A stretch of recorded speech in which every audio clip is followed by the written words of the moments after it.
we all know that observers are coming for getting letters of support. So the more excitement and energy you can show in your observership, it's all going to reflect in the letter.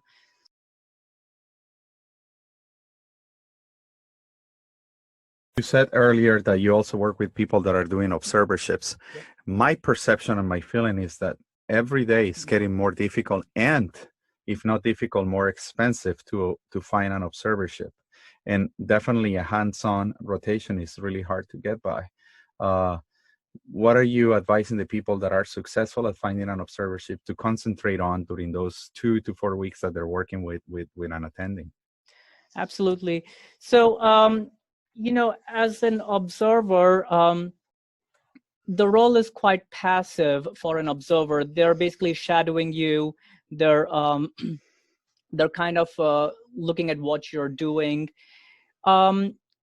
When I've had observers, the first thing I would ask them is, if they have any topics or any questions that they would like me to discuss, just to kind of have an engaging teaching moment.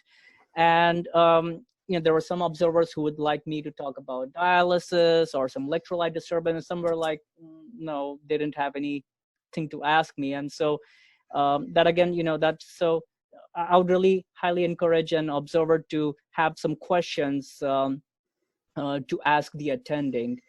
Or at least, if the attending is showing an interest in teaching, that you take full, benefit of that. Also, some of the observers, there's a lot of downtime. They need to wait for the attendings to like write their notes and everything. I would suggest an observer to ask the attending to see, hey, I know we saw this patient. Is there anything that you want me to research, do a literature search about?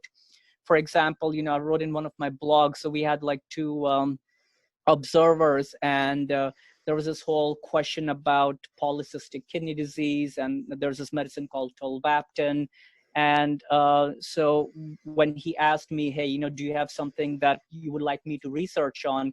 So I would like, think back about, okay, I really wanted to do a little bit of a literature search on this thing, but I just didn't get time.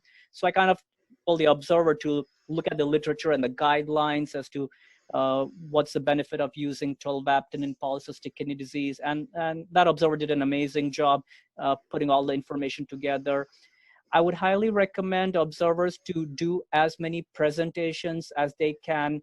Again, evidence-based medicine. So some again, feel again modest or shy about doing this, but I would highly encourage them not to do that, because we all know that observers are coming for getting letters of support. So the more excitement and energy you can show in your observership, it's all going to reflect in the letter. So do try to present at least one topic every week to the entire division, if you can, or certainly your teaching attending who's with you. Just make sure you can present something on PowerPoint every week. Of course, they are allowed to review charts. They cannot put notes.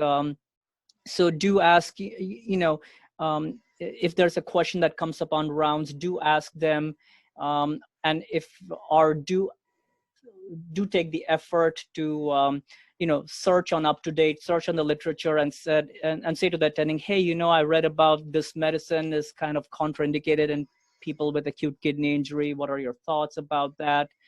For example, I had someone with taking baclofen and who had acute kidney injury, so there was this whole discussion about it. So I think there's a lot of content that can be seen during an observership. It's just that they need to capitalize on that. They need to say, okay, this is an opportunity. I can help the attending in their literature search, or put together a PowerPoint and go from there. Some observers, do help out.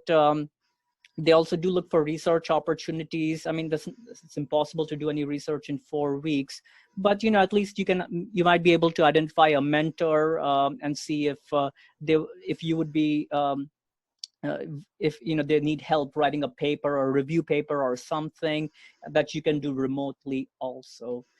So those are a few things. I highly discourage observers to be chatting on their phones while waiting. It's kind of not very respectful to do that. And if